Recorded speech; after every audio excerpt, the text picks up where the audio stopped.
Olá, pessoal, sejam muito bem-vindos a mais um episódio do nosso podcast Conexões Reais, que sempre traz conversas importantes de pessoas que se conectam à sociedade, trazendo seus trabalhos fantásticos. Eu sou Flávia Hoje, sou médica, estou à frente do Instituto Lanterna Luminosa, um instituto do terceiro setor que auxilia mulheres e seus filhos contra todos os tipos de abuso. Estou com a minha amiga e participante da nossa ONG, Emanuele Sec. Se apresente, Manu. É isso mesmo. Oi, gente, sou Emanuele Sec, sou advogada e empresária e sou vice-presidente do Instituto Lanterna Luminosa. E hoje, mais um bate-papo super especial. Com quem? Então, hoje nós estamos aqui com o Saul Durval, jornalista formado em Direito e um grande ativista do movimento negro. Ele me passou um currículo fantástico, mas eu vou deixar que ele se apresente e conte sobre essa tua trajetória maravilhosa em toda a sua vida profissional e também no movimento negro. Tudo bem, Saul?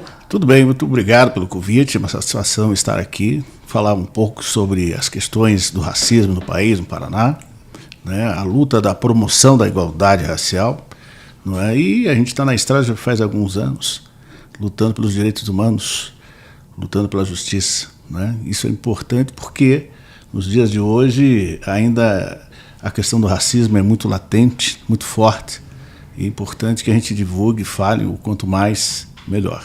É a mesma coisa da luta das mulheres, do feminicídio, e quando se fala de violência feminina e feminicídio, a violência contra a mulher negra é maior do que a da mulher branca. Verdade. E isso é uma situação muito difícil. E parabéns pela luta, pelo Instituto, quanto mais ONGs nascerem e para que façam essa luta, que desenvolvam, é importante. E fale um pouco sobre o teu currículo, o que você já fez. Você me mandou um currículo fantástico aqui, mas eu quero que você fale sobre isso. Falar de si mesmo é muito difícil, mas eu sou curitibano, né? Nasci na favela do Parolim, fui criado na Vila Maria Antonieta, Pinhais, cresci lá, né? A minha mãe era professora, falecida, leva o nome de colégio. Meu pai, ex-jogador de futebol, eletricista, ex-garoto de rua também, e que nos criou com um princípio, né? Fui pelo movimento negro, sou do movimento negro, né? Faz 22 anos. Entrei no movimento negro através do engenheiro Hamilton, falecido, que me convidou para ser presidente de uma ONG naquela época, que a lei, o Brasil, o mundo era outro, né? Não é como está hoje. De lá para cá, eu fui 2 vezes presidente do Conselho de Étnico-Racial de Curitiba, por 2 mandatos. Fui eleito pelos meus pares, nessas 2 vezes, inclusive por unanimidade. Também fui 2 vezes presidente do Conselho Estadual da Promoção da Igualdade Racial, CONCEPIR, do Estado do Paraná, uma vez pela sociedade civil eleito, depois pelo GOV. Não é? E essa é a nossa caminhada. Fui indicado 3 vezes a ministro desse país pela promoção da igualdade racial em governos diferentes. Quando surge o governo, ele sempre vem atrás da gente, né? Sim. É uma coisa normal, né? A gente não se abala muito porque a gente sabe como é que é a política, né? Sim. E quando se trata assim, de negros, é pior ainda, né? O espaço da política para os negros no país é muito pequeno ainda, muito difícil, né? Porque nós vivemos no Brasil umas oligarquias, as oligarquias políticas, econômicas e familiares, né? Originária da onde, né? Do povo invasor, né? Os imperialistas, os escravagistas, né? Então você tem uma dominação predominantemente branca na política, e se não é o legislativo, os deputados e os federais, o Congresso Nacional, que deu a liberdade agora um pouquinho mais de inclusão da população negra, pois afinal de contas somos 56% da população desse país, né? Segundo o último IBGE, não é? E aí a oportunidade da população negra entrar na política é muito difícil. Tem as cotas agora dentro da política 5%, como tem as cotas das mulheres. E aí assim, é muito importante vocês colocarem, porque a mulher na política é muito importante. É verdade. E ainda tem muito pouco. Né? Os partidos políticos às vezes pegam lá os recursos das mulheres e tem que ficar fiscalizando todas as ONGs, a sociedade, para que esse partido colabore com as mulheres e com os negros, porque tem o fundo partidário para isso. Além disso, trabalhei em vários órgãos públicos, né? Assembleia Legislativa, 17 anos, governo federal, mais alguns anos, não é? Mas o que mais interessou em tudo isso foi, nessa minha trajetória dentro do movimento social negro e profissionalmente, foi essa luta em prol dos direitos humanos. E aí, quando me perguntam se eu sou de esquerda ou sou de direita, eu digo que sou preto. Né? Ponto final, né? Vamos para a luta, né? Porque nem o lado esquerdo nem o lado direito nos dá a possibilidade da inclusão. Perfeito. Né? Se você falar sobre a empregabilidade da população negra no país, você vai colher os dados aí que a mulher negra tem menos chance e ganha menos do que a mulher branca, o homem negro também, ganha 60% a menos que o homem branco. Não é? E as instituições têm aquele racismo institucional, né? Que tanto o racismo para o homem branco, para a mulher negra, e principalmente o preconceito com as mulheres, né? No geral, né? Seja branca, amarela, vermelha, né? E isso nós temos que combater. Sim. Sou o primeiro, né, inspetor de controle externo do Tribunal de Contas do Paraná. É uma satisfação enorme, convidado pelo Tribunal de Contas, convidado por meu amigo desde a adolescência, o conselheiro Fábio de Souza Camargo, que aliás é um parceiro antigo, né, conheço ele desde que ele tinha 14 anos. E ele conosco, para a população negra, nos ajudou aí. Ele apresentou o Dia da Consciência Negra. Sim, né? Ele contou para a gente. Que eu levei para ele na Câmara Municipal, depois na Assembleia Legislativa, que foi onde teve o êxito, né? Teve o êxito. Depois, alguns outros projetos também nós desenvolvemos juntos. E hoje é uma realidade no país, o Dia da Consciência Negra, que é dia 20 de novembro, dia de Zumbi dos Palmares, feriado nacional, do qual nós lutamos aqui no Paraná muito para isso. Tanto é que fui amigo escuro, né, desse processo, né, tive a disponibilidade de Gilmar Mendes há 7 anos atrás, o processo estava lá há 7 anos, e nós conseguimos aí, nós e o movimento negro brasileiro, né, porque a gente também faz parte do movimento brasileiro, esse movimento negro brasileiro que compõe 2 milhões de militantes no país, é um dos maiores, o maior movimento de organização social, de direitos humanos do país. E por falar em direitos humanos, eu quero aqui deixar a minha homenagem à população indígena, né? O povo indígena. Verdade, nós estamos né? gravando hoje, dia 19 de abril, dia dos povos indígenas, né? Os povos originários, né? Que foram dizimados, né? Pelos bandeirantes. E, inclusive, São Paulo tem uma avenida chamada Bandeirantes. Né? Eu acho que o governador de São Paulo, lá, o Tarcísio, tinha que tirar aquela avenida, porque foram eles que dizimaram a população indígena criminosamente, assim como nós, africanos livres na África, escravos no Brasil e em todo o mundo, né? Um tremendo de um genocídio. No Brasil vieram mais de 320 milhões de africanos livres, escravos aqui, uma escravidão de 350 anos. E ainda nós, hoje em dia, estamos falando sobre racismo, né? Falando em direitos, né? Verdade. Esse direito nos tirado da nossa mãe África, né? E com isso tudo veio a nossa cultura, né? Da África para cá, veio todo o nosso jeito, né? De falar, de se expressar, que muitos não gostam, né?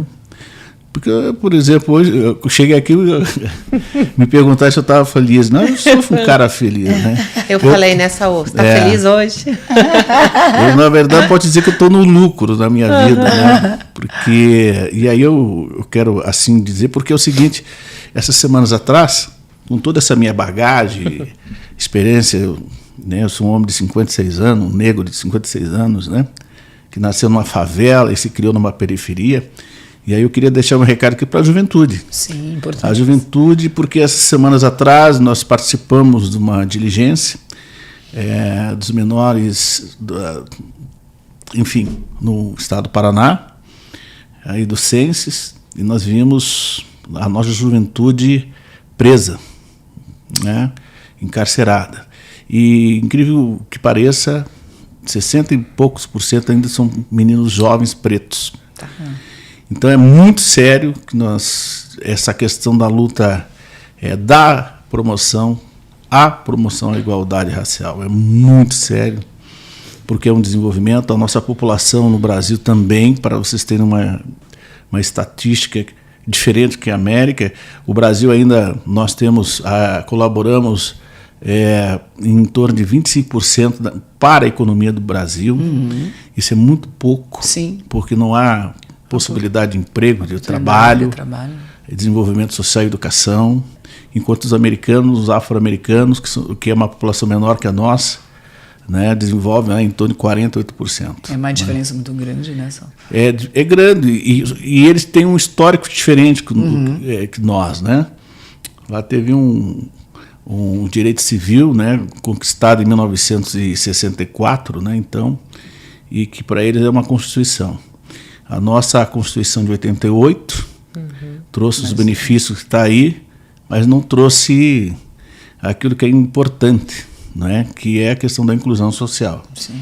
Mas também a gente compreende porque, né,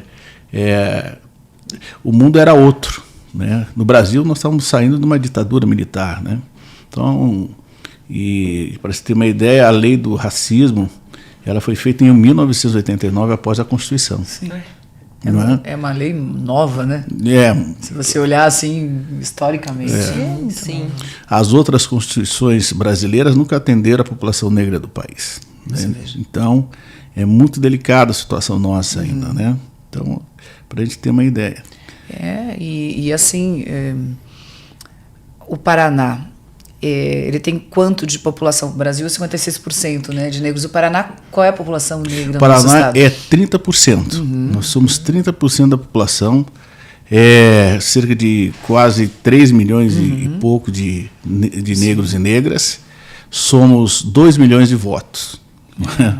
Então, não é fácil. Fala, e o voto, antes de eu ir para o Tribunal de Contas, eu estava no governo do estado do Paraná. Sim. Lá nós criamos a Caravana da Promoção da Igualdade Racial. Nós percorremos quase todos os municípios do Paraná, desenvolvendo essa política. E também a conferência, foi a primeira conferência que nós fizemos, que foi em Maringá, na história do Paraná, né, fora da cidade de Curitiba. Foi a 5ª Conferência de Promoção da Igualdade Racial. Fora isso, nós construímos aqui dentro do estado uma empregabilidade da população negra, que na época, em 2020, estava dando o CAGED e o DIAES a nível nacional de 15%. Aqui no Paraná nós conseguimos atingir 35%. Não é?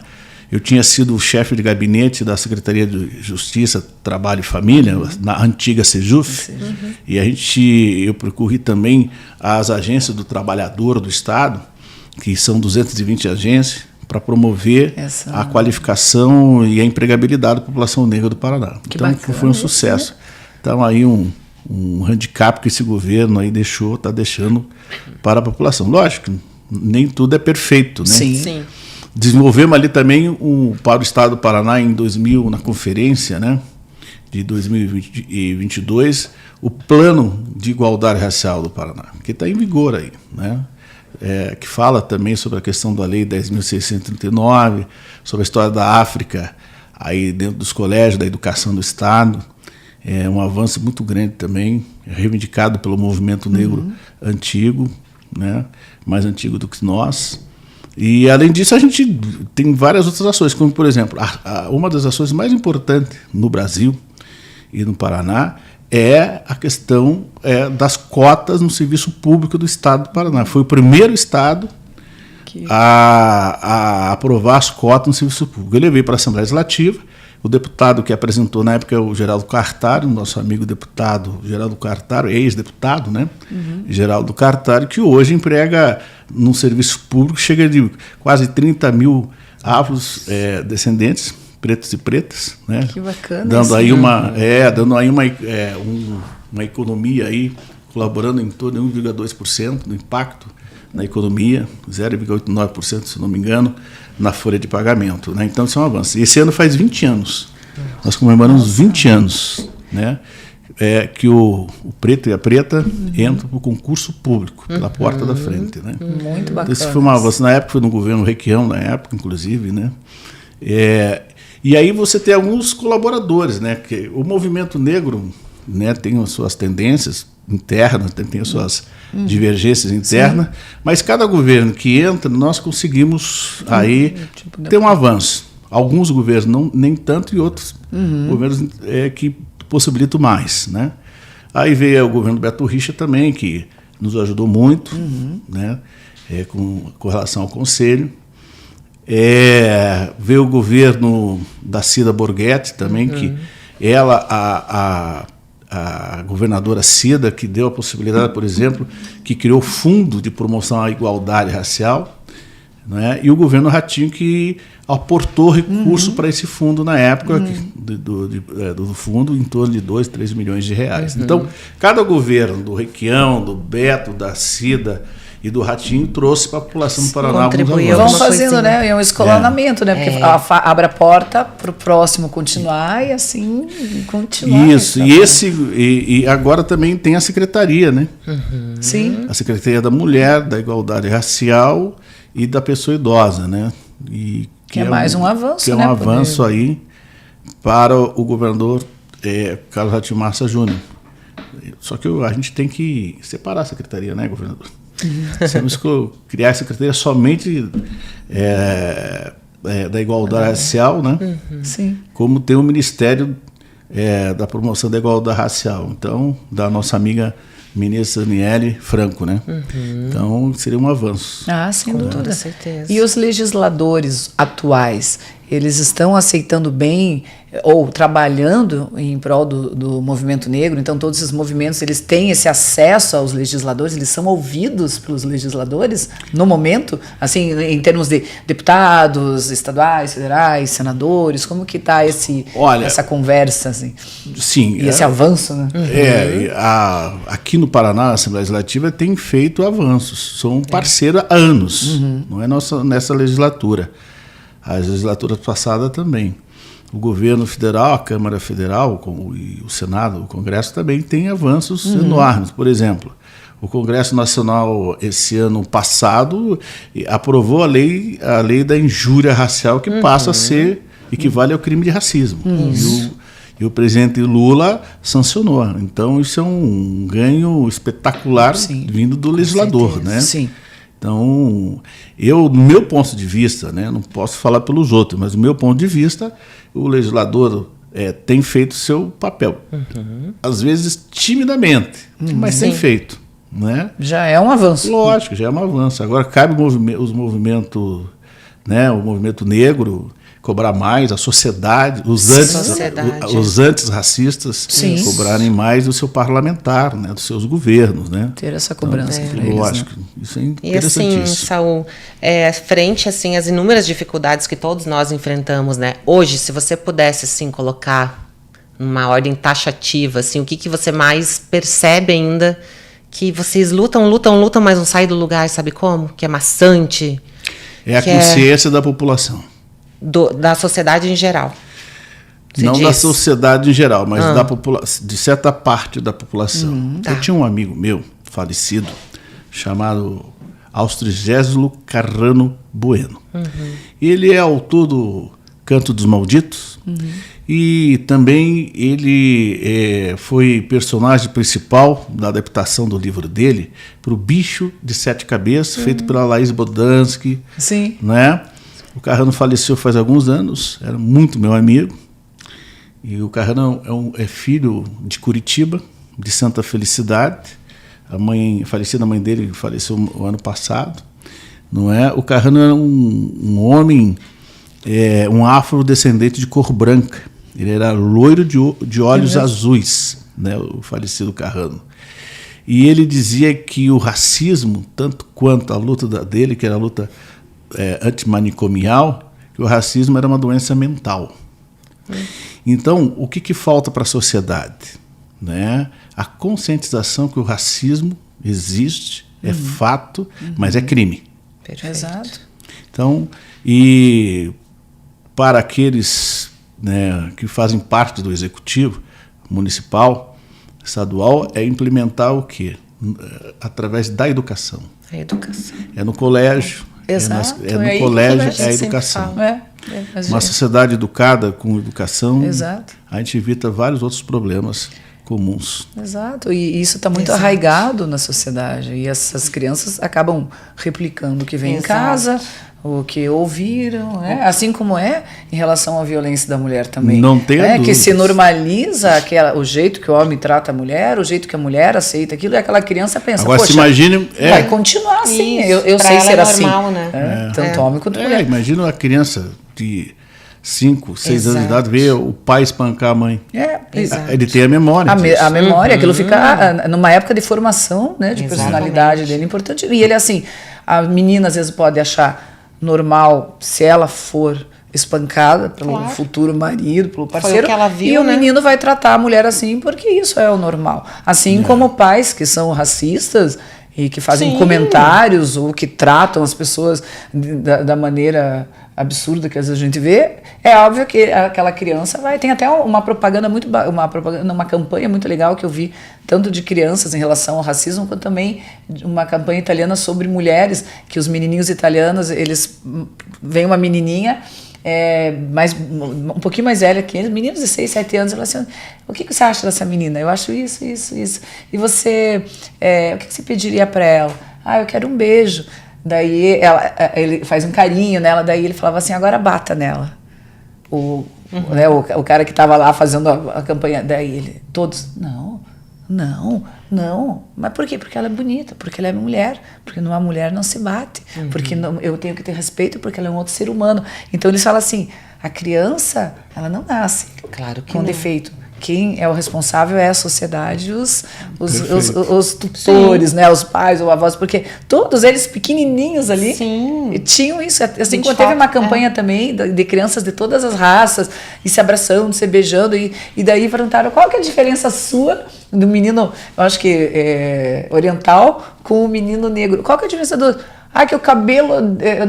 Não era assim, era uma coisa da roupa. Não, porque a roupa dele é diferente da minha. Eles não pensaram em nenhum momento que a cor da pele, o tipo do cabelo... Eles não têm a malícia do ser humano. Então a importância que é a educação dos adultos, né? E quando a gente pensa em ser pai e mãe... A responsabilidade. A importância que a gente tem. Eu acho que tudo começa lá, né? Tudo que a gente fala vai voltando para a educação, né? E hoje existem esses movimentos nas escolas. Você falou da história da África, né? Tudo mais.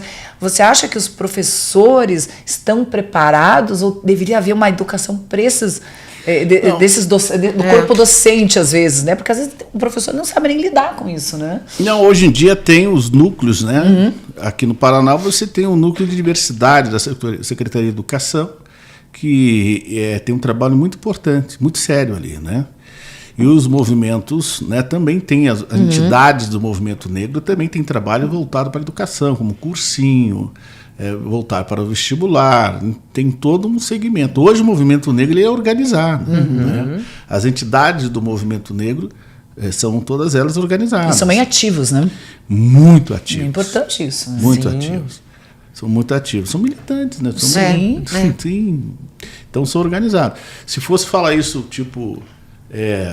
20 anos, 25, 30 anos, era um pouquinho mais tímido, entende?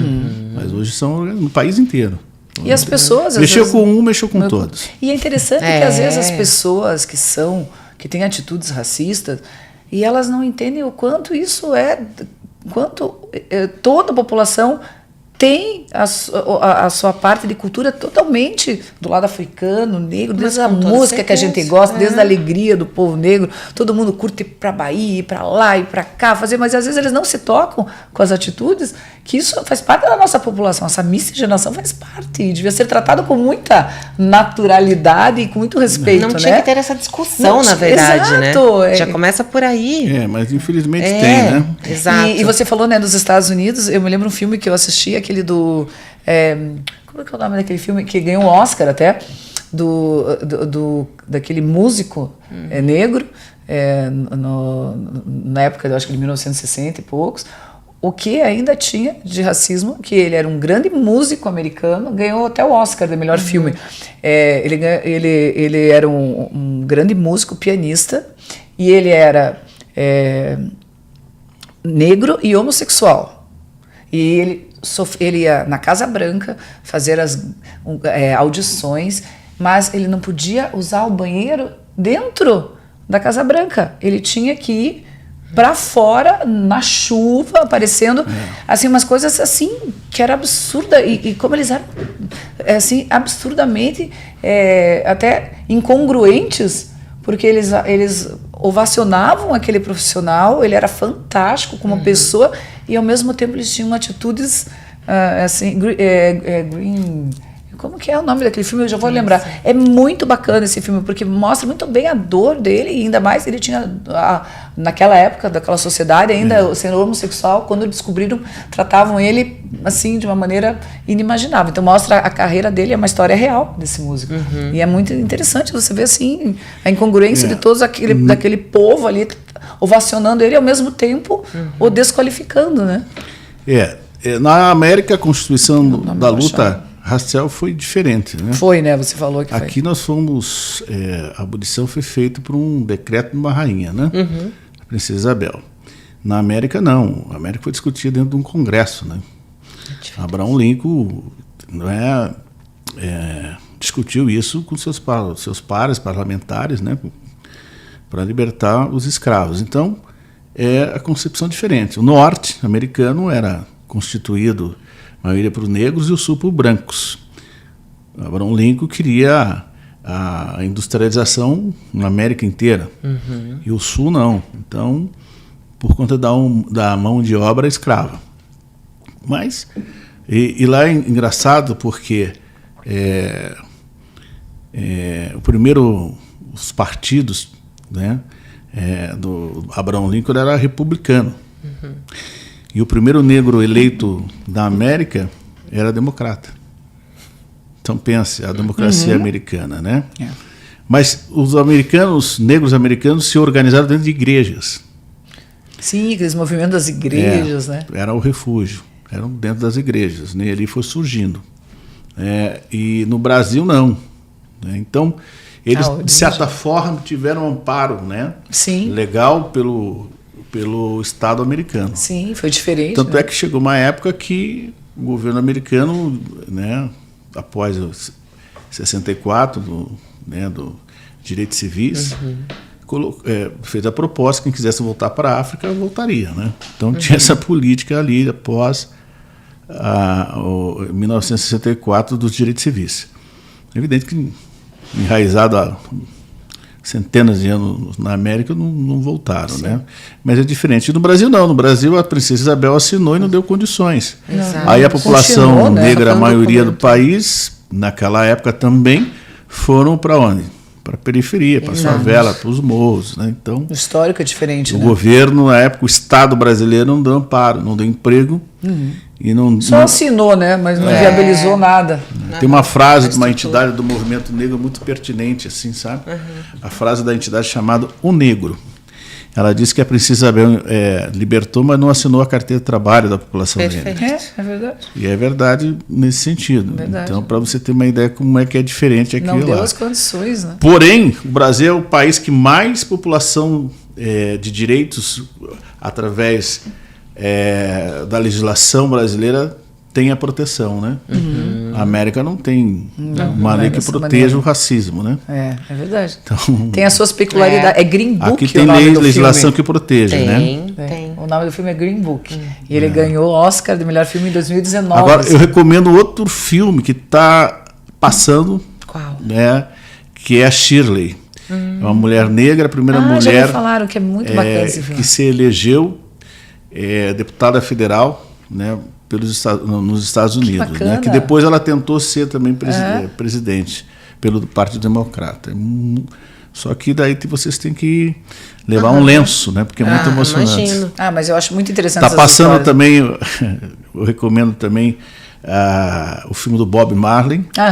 Também falaram que o Bob Marley não era só maconheiro, né? Ele era temente a Deus, né? E parou a guerra, parou uma guerra civil, Sim, acabou que é a guerra muito bacana civil, a história dele, né? Porque a gente acaba conhecendo só um viés muitas vezes, claro, né? Por não falta se aprofunda, né? de estudar. Tem aquele filme também das três mulheres da NASA, as 3 negras que foram as primeiras a fazer, elas faziam cálculos melhores do que o primeiro computador que teve dentro da NASA. E também elas sofriam um absurdo do racismo, que também elas não podiam pegar a máquina de café, apesar de trabalhar com as pessoas ali, o café era separado delas com o dos brancos. E o banheiro também, elas tinham que atravessar o campus e com um papel importantíssimo na vida da NASA. E até uma delas ainda acho que hoje está viva, é muito fantástica a história dela, assim.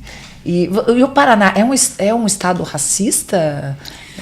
Olha, o Paraná é um estado extremamente conservador. A cidade de Curitiba mais ainda, né? Nós somos 24% da população em Curitiba, né? Então, é conservador demais. É estado preconceituoso, discriminador. Bastante. Né? Então, é um estado que é complicado, né? É um desafio, né?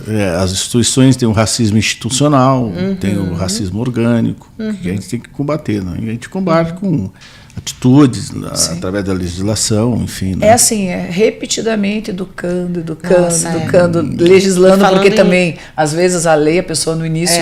Porque o certo era que espontaneamente as pessoas respeitassem. Mas eu penso que a legislação, e sendo crime, vai chegar a um determinado ponto que vai evoluir por uma conscientização natural. Aquilo que era proibido, que eu não vou fazer isso, é crime, eu vou ser preso, vou ser punido. O sonho acho que é esse, né? Acho que se torne algo... É a mesma ideia com o feminicídio, né? A ideia é que não precisa existir daqui a uns anos isso, Exato. Né? E falando assim, que nem essa nova geração, você acredita que eles estão vindo com mais, assim, sangue no olho no bom sentido, de querer... assim, conquistar cargos para fazer a mudança de fato, sabe? Ter de fato uma mudança. Você acredita que que as criações também, estão vindo já diferente? Sim, e com mais vontade, mais expertise do que nós, que é a minha geração e a minha geração anterior. Muito mais. Que bom isso. Pelas políticas de cotas dentro das universidades. Vai viabilizando, né? Essa oportunidade. Foi, pelas políticas vontade, de ações afirmativas no país. E até de ter estado. Essa vontade mesmo, né? De não ter o conformismo. Poxa, eu sou diferente, eu não vou conseguir, eu não vou... Não, tem que ter essa coisa com sangue no olho. O mais impressionante não é somente a juventude negra. Né? As outras juventudes, os não pretos, né, que a gente diz, também. Para quem não sabe, os não pretos são os brancos, amarelos e vermelhos. A gente trabalha com a estatística das cores do IBGE, né? Então, e como um todo, você a juventude de hoje, ela está muito mais antenada que a juventude passada. E muito menos. Os jovens, você acha que eles estão menos preconceituosos? Os jovens estão. Isso é uma ótima sinalização, né? Os jovens estão por conta disso aqui. Né? Exatamente. Da comunicação. Da internet, do celular. Em relação, assim, a gente vê, né, em relação às mulheres, né, que nem a gente fala da violência doméstica, né, que elas acabam sofrendo muito mais, né? Assim, a proporção das mulheres. Você tem assim, contato com mulheres, conhece pessoas que passaram por isso, você viu como que foi o passo a passo e se conseguiram chegar a algum... conseguiram de fato ter a justiça, sabe? Sim, eu tenho vários contatos, né? Vários contatos com mulheres que sofreram, né? Abusos, violência. E é tão perto da gente. Eu trabalhei com uma amiga no estado, a Jocely Colasso. Ela era uma vencedora, ela passou por abuso, né, do marido, violência sexual, violência. Ela conseguiu sair daquela situação e ser uma militante. Jocely Colasso. A dor vira uma causa, né? E com ela conseguiu rodar o Paraná na época para fundar as procuradorias das câmaras municipais. Perfeito. Então, e ela dá palestra, ela fala sobre a violência, sobre isso. Ela é um dos casos que deu certo, mas eu tenho vários outros casos, né? E tem muito do marido ser branco ou não, do marido ser branco e praticar violência com a mulher negra? Ou normalmente, como Sim. que é? É o que mais tem, né? O branco com... O branco que pratica violência com uma mulher negra. Tá. Né? E também tem homens negros que praticam violência com as mulheres negras. Sim, né? sim. Então, a violência é inerente de cor. O mau caratismo, É verdade, a bandidagem independente de cor e raça. É verdade. Né? De idade, de condição Não social, tem, Isso. limite geográfico, né? Exatamente. Eu falo, não existe nenhum perfil. É assim, claro, existe da vítima, porque a gente vê, né, nos estudos últimos que a mulher negra, acho que são 62% das mulheres que sofrem abusos são negras, né? E isso é uma coisa que você falou no início e que é muito importante ser levado em conta, assim como no caso de estupros também.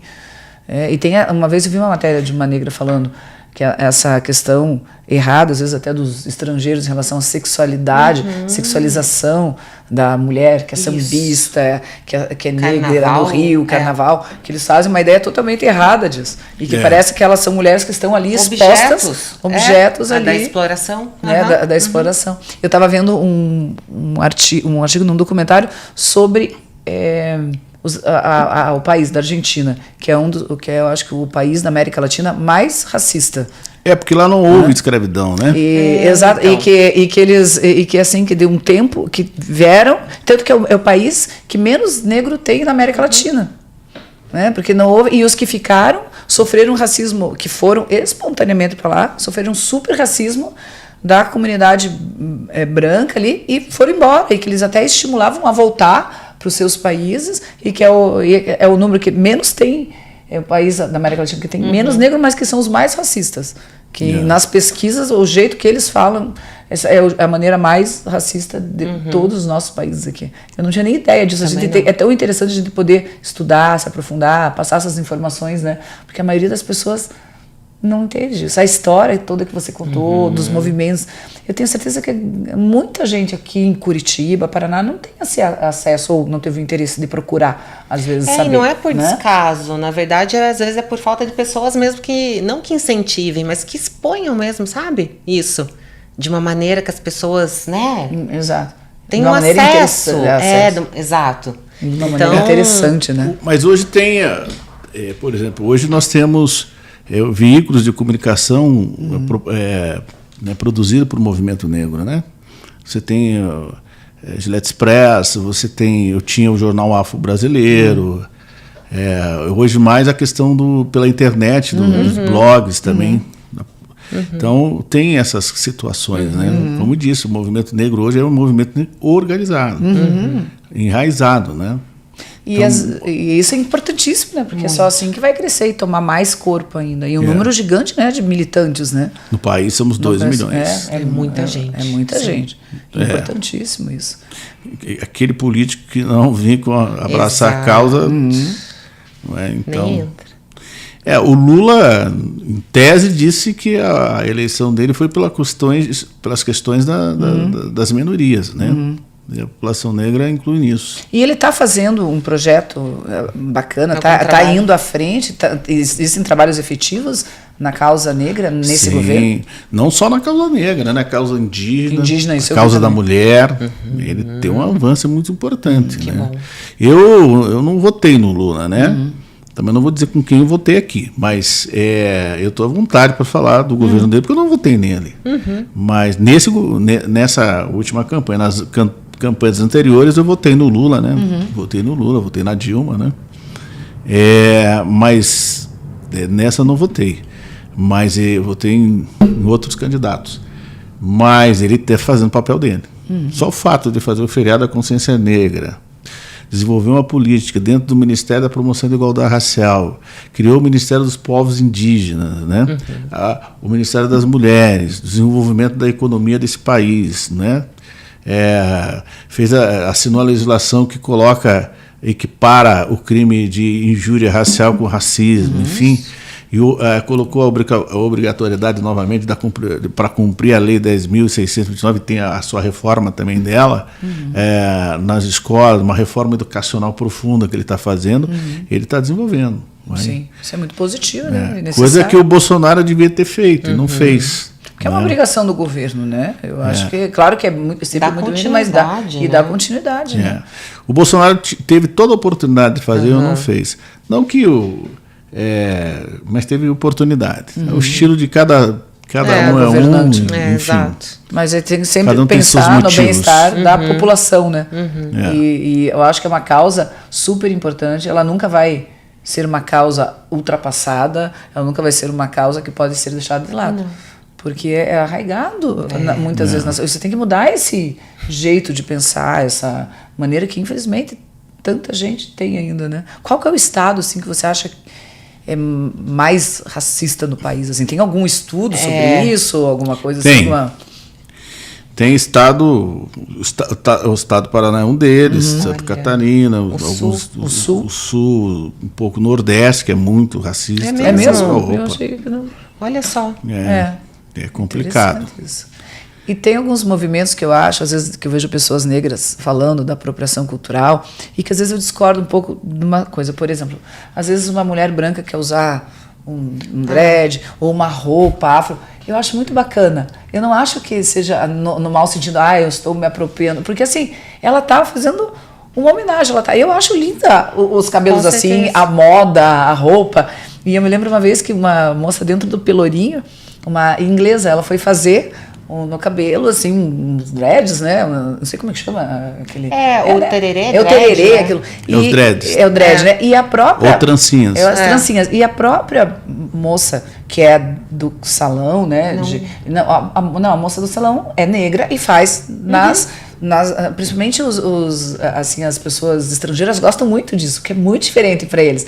E chegou uma moça negra de Salvador e fez uma super confusão, dizendo que era uma apropriação cultural. Eu sei que foi todo mundo parar na delegacia por conta disso. E essa inglesa ficou muito chateada, porque ela falou que ela fez porque ela achou muito lindo.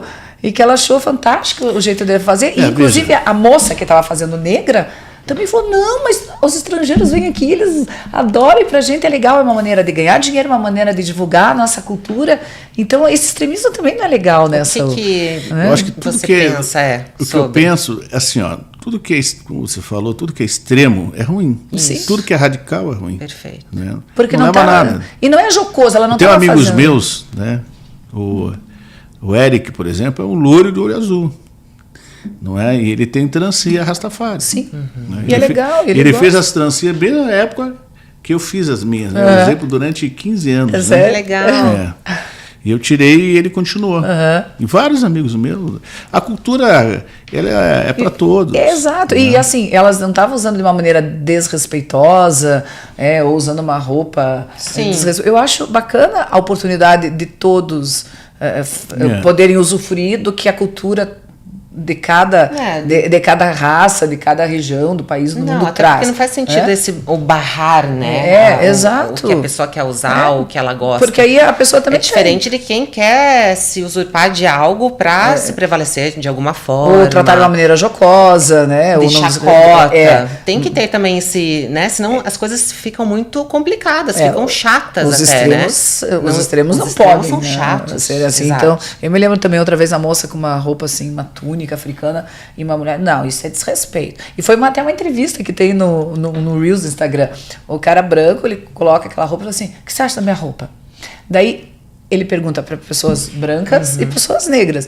Todos os negros dizem, nossa, que maneiro, adorei, nossa, minha mãe trouxe uma da África, nossa, isso está muito bacana, assim. E às vezes uns brancos que são assim muito militantes contra todo o sistema falam assim, você está se apropriando indevidamente, você devia ser preso por isso é um absurdo. E daí ele falou, gente, as pessoas que são negras estão achando bacana a gente divulgar, e às vezes você vê, tem um movimento de pessoas que são contra, mesmo sendo branco, né? Eu achei tão interessante isso. Volta nisso, né? O extremo não é legal para ninguém, né? Não é legal. O respeito deve prevalecer, né?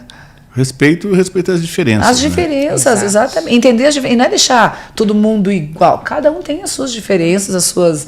Assim como a gente tem tanta intolerância religiosa, né? Infelizmente ainda, né? E isso tudo é um desrespeito ao direito, o livre direito. E a violência às matrizes africanas. Sim, né? Total. Isso é um absurdo, né? Na verdade, da religião já vem justamente por isso, né? Exatamente. Isso é muito comum de ver, né? Os ataques aos terreiros, aos espaços, às imagens. Curitiba tem bastante casa de matriz africana que o seu pai e mãe de santo são brancos, né? Sim. Sim. Não há problema, né? Exato. Não há problema, eu acho que... Exato. A religião é para todos, né? Exato. E é muito legal poder fazer essa disseminação e positiva. Eu acho que é a partir disso que daí as coisas tendem a melhorar, se Deus quiser, né? Exato. A união de todo mundo. Exato. Não ter essa distinção, você só pode a Manu, entrar por aqui exemplo, ou ali. ela tem uma confecção voltada para o axé. É, né? exato. Axé, uma branquela dessa daqui com axé. Não Exato, é legal? Exato. Amo, gosto, acho uma proposta bacana. É verdade. Sou da raiz da matriz, né? Que a gente exato. frequenta a Umbanda e tá tudo certo. Exato. A minha esposa também, ela gosta do axé, a doutora Simone. Mas é muito bom. Que legal. A gente gosta muito, né? Muito, nós somos muito. umbandistas e nós gostamos muito, né? Muito. Assim, e claro, no terreiro aqui, a maioria realmente é branco, né? A gente tá em Curitiba. Principalmente. E as pessoas às vezes não Sul, entendem a gente, né? Mas por que vocês são? Mas a gente sofre muito preconceito. É verdade. Né? Como assim você dá Umbanda? A minha filha também Então, E no perfil médico dela, quando ela colocou uma postagem, não sei se no dia da Maci dela, uma postagem, uma coisa sobre Umbanda, ela perdeu, porque ela tem um perfil só, que é profissional e pessoal. Ela perdeu cerca de 300 seguidores por ela ter colocado que ela é da Umbanda. E daí ela falou, bom, mãe, infelizmente é assim, vai selecionar quem é bacana, quem vai ficar. Tinha a passeata do Orgulho Crespo das mulheres negras, né? E elas eram atacadas enormemente aqui. A passeata Nova 15, né? Meu Deus. Você vê que é absurdo. Não é possível isso tem que mudar, né? E que continue esses movimentos assim, claro. Né? Que continue isso. Saúl, se você puder dar um recado para as pessoas que estão nos assistindo sobre esse movimento, sobre o antirracismo, o que você deixa de recado para essas pessoas? O movimento não é de Saúl Orval, né? O movimento da população negra dos antirracistas, né? O que nós, a palavra que a gente coloca é aquilo que eu disse para a juventude. A juventude tem que se apropriar da militância. É a vez deles agora, né? Substituir nós que estamos já com uma certa idade, não é? E respeito às diferenças. Se você não conseguir respeitar as diferenças do outro, não há uma convivência.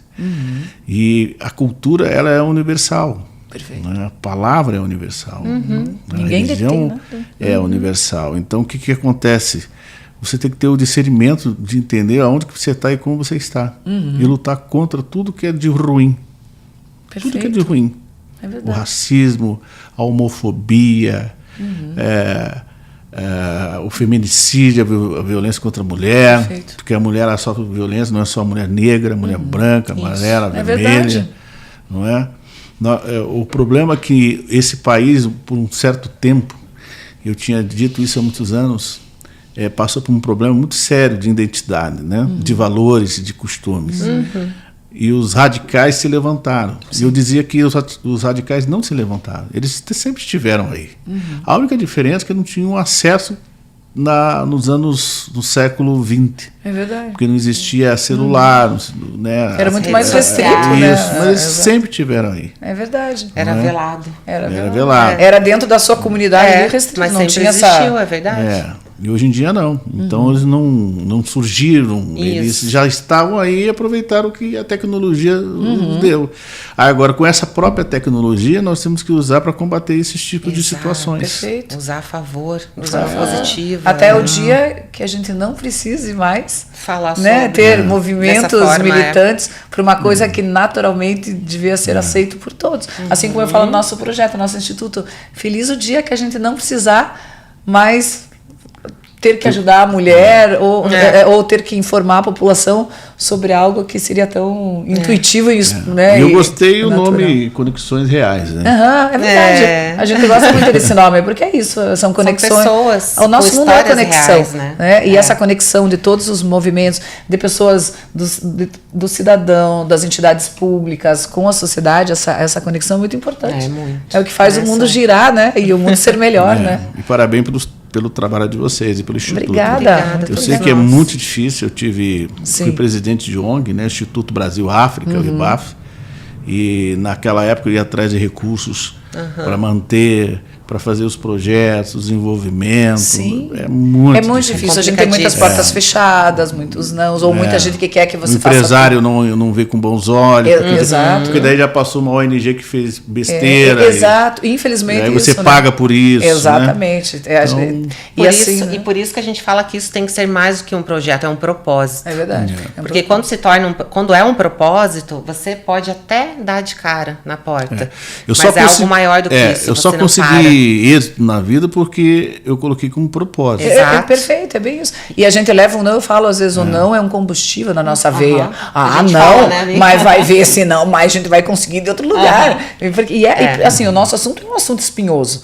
É um assunto que muitas empresas não querem. A gente já teve negativas da apresentação de nossas palestras na empresa porque um dos diretores tem um probleminha em casa com a mulher e ele não admite que dentro da empresa fale sobre esse assunto tão temido. Então é assim, aquele machismo dentro da empresarial, né, institucional. E a gente vai lidando.